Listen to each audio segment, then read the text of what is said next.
देश की राष्ट्रीय राष्ट्रीय नीति पर चर्चा और बहस के लिए संसद ही सर्वोच्च संघ है।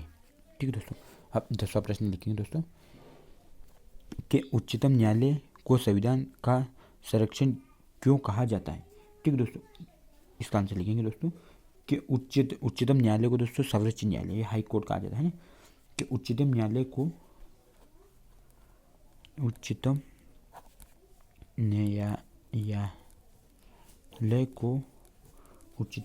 संविधान का संरक्षण कहा जाता है। उच्चतम न्यायालय को संविधान का संरक्षण कहा जाता है। इसके पीछे मुख्य तर्क यह है, इसके पीछे मुख्य तर्क यह है कि सर्वोच्च न्यायालय किसी भी कानून को दोस्तों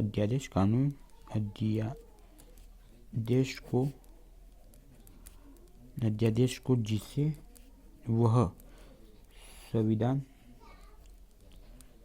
जिसे वह संविधान के विरुद्ध मानता है उसे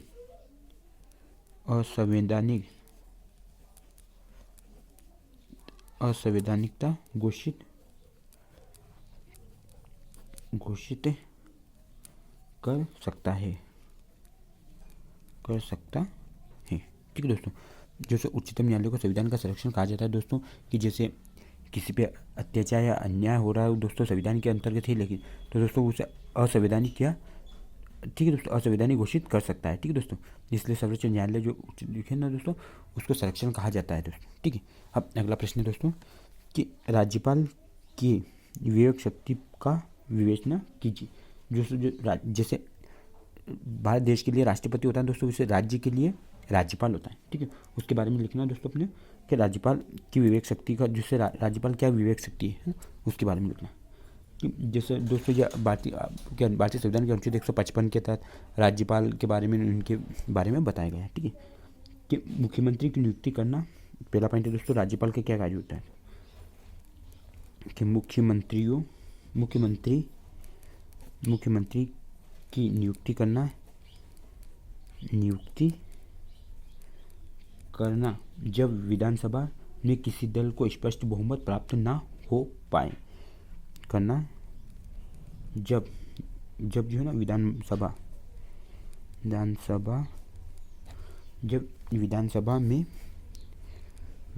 में किसी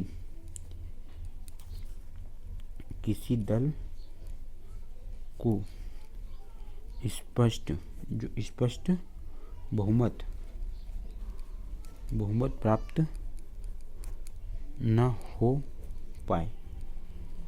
देखो दोस्तों, जैसे राज्यपाल का कार्य होता है किसी राज्य में, जैसे विधानसभा का चुनाव होता है दोस्तों, तो उस समय कोई मुख्यमंत्री बनने के योग्य ना रखता हो, तो दोस्तों जो राज्यपाल है ना, उन विधानसभाओं के सदस्य होते हैं जो निर्वाचित होते हैं दोस्तों, उसमें से किसी एक को वो मुख्यमंत्री के लिए कह सकता है। ठीक दोस्तों, ये दूसरा पॉइंट हो गया दोस्तों। दूसरा पॉइंट लिखेंगे अपन दोस्तों कि राज्य प्रशासन का राष्ट्रपति को सूचना प्रतिवेदन देना। जो राज्यपाल है ना दोस्तों, जो प्रशासन की जो शक्तियों के बारे में राष्ट्रपति को सूचना देना।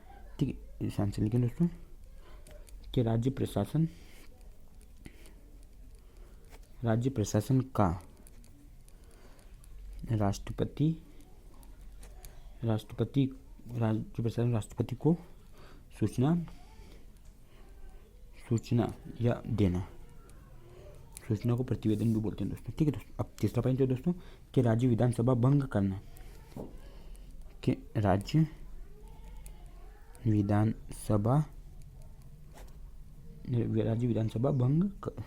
राज्य विधानसभा क्या करना दोस्तों, राज्य विधानसभा को भंग करना। ठीक है दोस्तों, राज्य विधानसभा भंग करना, ठीक है दोस्तों। अब देखो ये हो गया दोस्तों। अब दोस्तों एक और पॉइंट है कि किसी विचारधारी विधायक को राष्ट्रपति के पास भेजना। चौथा पॉइंट है दोस्तों कि किसी विचाराधीन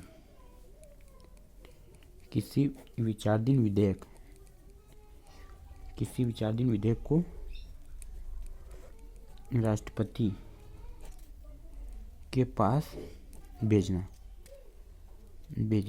है ना दोस्तों। किसी जो विधायक जो दोस्तों जो एक जो है ना, क्या होता है दोस्तों, जो विचारधारी विधेयक जो कोई राज्यपाल कोई विधेयक पास करता है दोस्तों, तो वो राष्ट्रपति के पास भेजेगा। ठीक है दोस्तों। अब राष्ट्रपति का जब हस्ताक्षर होंगे तब दोस्तों तब वही विधेयक लागू होगा। ठीक है। अब अगला प्रश्न देखते हैं दोस्तों कि मंडल आयोग के बारे में लिखिए। ठीक है दोस्तों। अब इसका प्रश्न लिखना है दोस्तों, यहाँ लिखा होगा दोस्तों 12वीं का प्रश्न लिखना है दोस्तों अपने को मंडल आयोग के बारे में। ठीक है दोस्तों।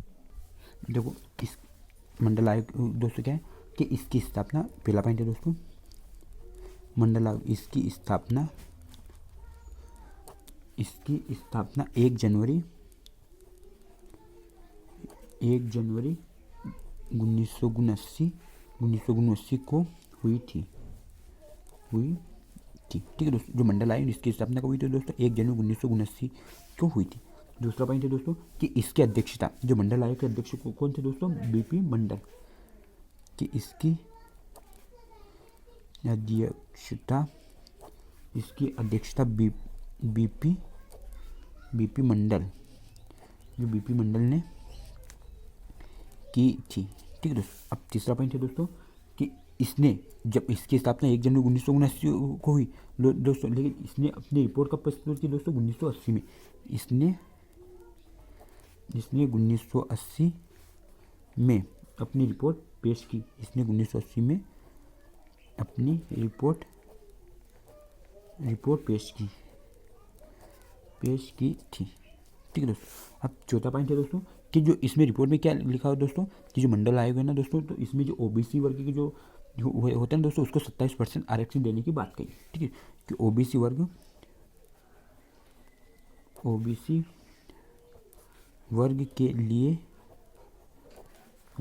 के लिए 27% आरक्षण देने की सिफारिश की थी। दोस्तों ये मंडल आयोग के जो प्रश्न है दोस्तों, इसमें ऑब्जेक्ट में पूछा जाएगा दोस्तों कि मंडल आयोग की स्थापना कब हुई थी दोस्तों। ठीक है, और इसने अपनी रिपोर्ट कब प्रस्तुत की। ठीक है दोस्तों, इसलिए आपको ध्यान रखना है ना। अब अगला प्रश्न है दोस्तों 13वां कि लोकसभा व राज्यसभा के कार्यों में 3 अंतर लिखिए। ठीक है दोस्तों। अब पहला है दोस्तों कि लोकसभा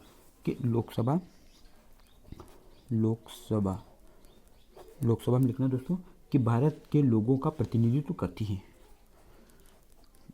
भारत के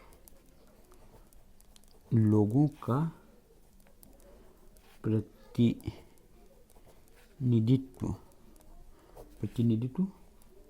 करती है। जो लोकसभा है ना, जो भारतीय लोगों का प्रतिनिधित्व करती है दोस्तों। एक राज्यसभा, ये पहला पॉइंट हो गया दोस्तों कि राज्यसभा राज्यों और जो संघ केंद्र शासित प्रदेशों का प्रतिनिधित्व करती है। जो राज्यसभा राज्यों और केंद्र शासित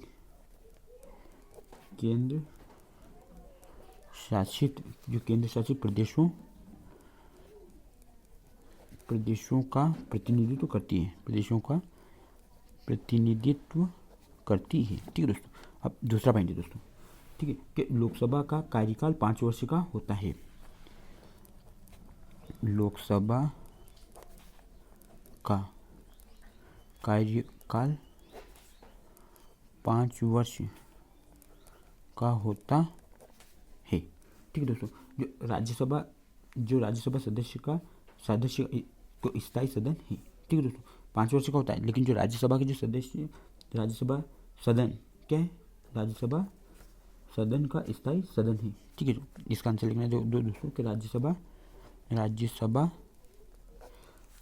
सदस्य सदन, संसद, जो राज्यसभा के जो संसद का स्थायी सदन है, स्थायी सदन है। ठीक है, स्थायी सदन है। जो लोकसभा में सदस्यों की संख्या 552 है।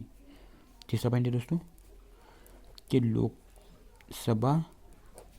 लोकसभा में सदस्यों की संख्या, लोकसभा में सदस्यों की संख्या कितनी है दोस्तों, 552 है। और राज्यसभा में कितने दोस्तों, 250 सदस्य हैं। राज्यसभा में 250 सदस्य हैं। ठीक है दोस्तों, अब 14 नंबर का प्रश्न है कि कार्यपालिका के बारे में लिखिए, राजनीतिक व स्थायी कार्यपालिका में अंतर लिखिए। देखो इसका आंसर लिखेंगे दोस्तों कि कार्यपालिका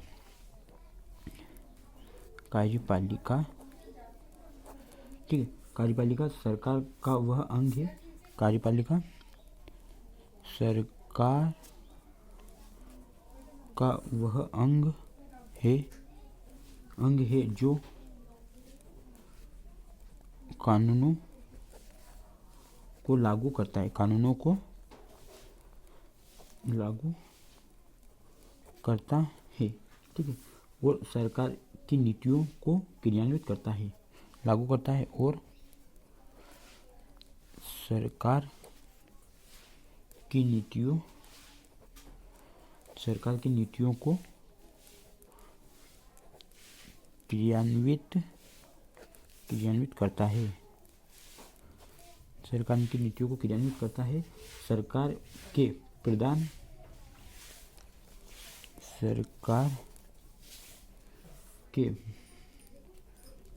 के प्रधान और उनके मंत्रियों को राजनीतिक कार्यपालिका कहते हैं, और उनके मंत्रियों को राजनीतिक कार्यपालिका कहते हैं, उनके मंत्रियों को राजनीतिक कार्यपालिका कहते हैं।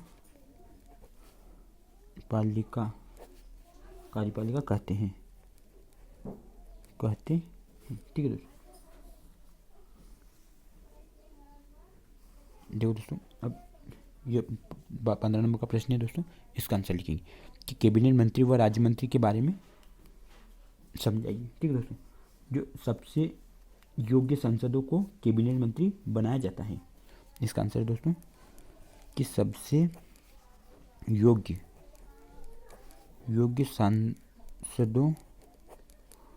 सांसदों को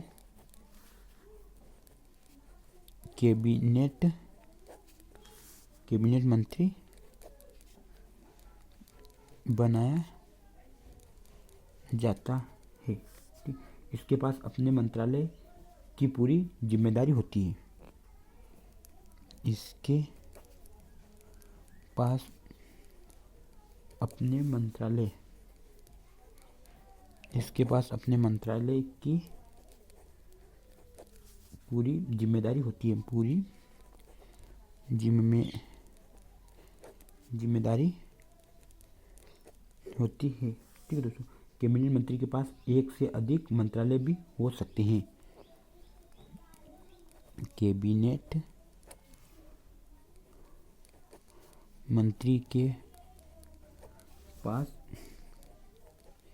एक से अधिक मंत्रालय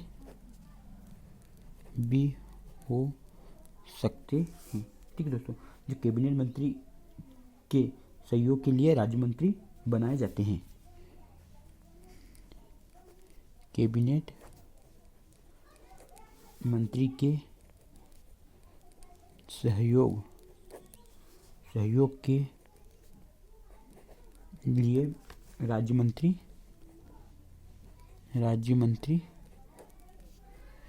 बनाए जाते हैं।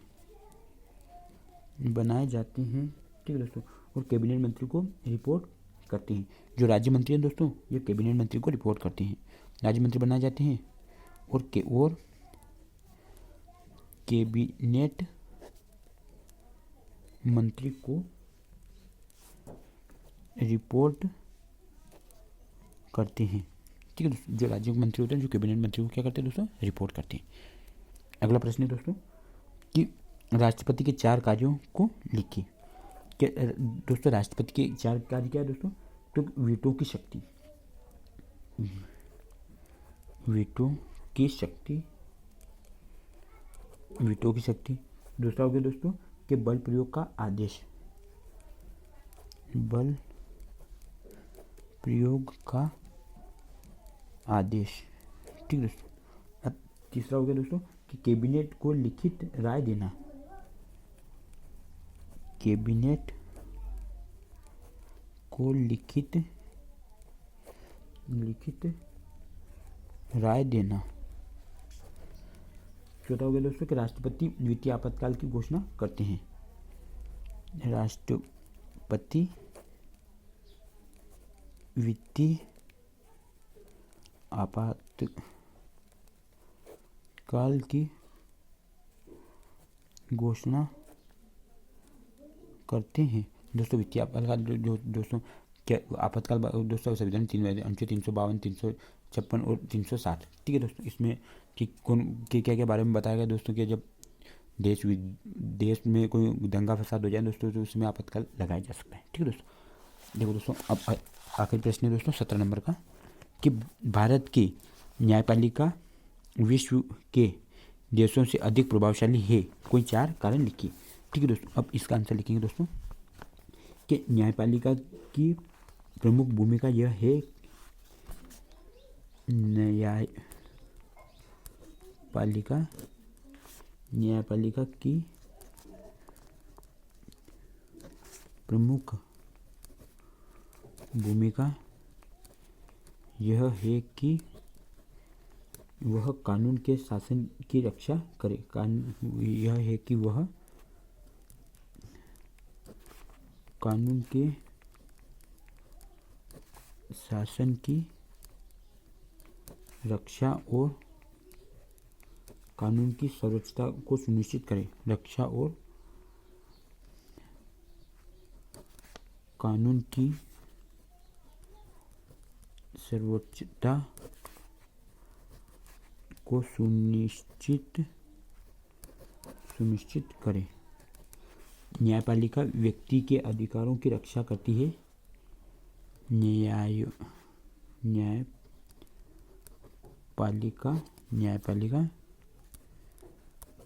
व्यक्ति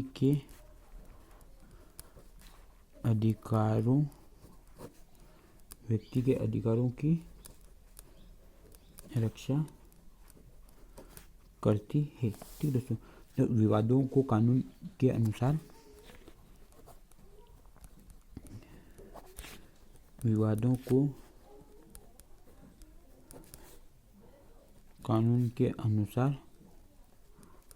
कानून के अनुसार हल करती है और यह सुनिश्चित करती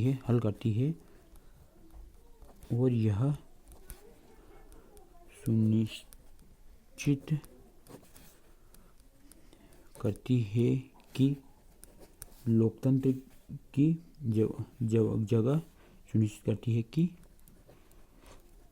लोकतंत्र की जगह किसी एक व्यक्ति या समूह की तानाशाही ना ले, ठीक है। एक व्यक्ति या समूह की तानाशाही ना ले, ठीक है दोस्तों, तानाशाही ना ले। देखो दोस्तों आपको वीडियो पसंद है दोस्तों तो लाइक करना और अपने दोस्तों के साथ दोस्तों शेयर कर दो और अपने चैनल को दोस्तों सब्सक्राइब कर लेना, ठीक है दोस्तों। Thank you.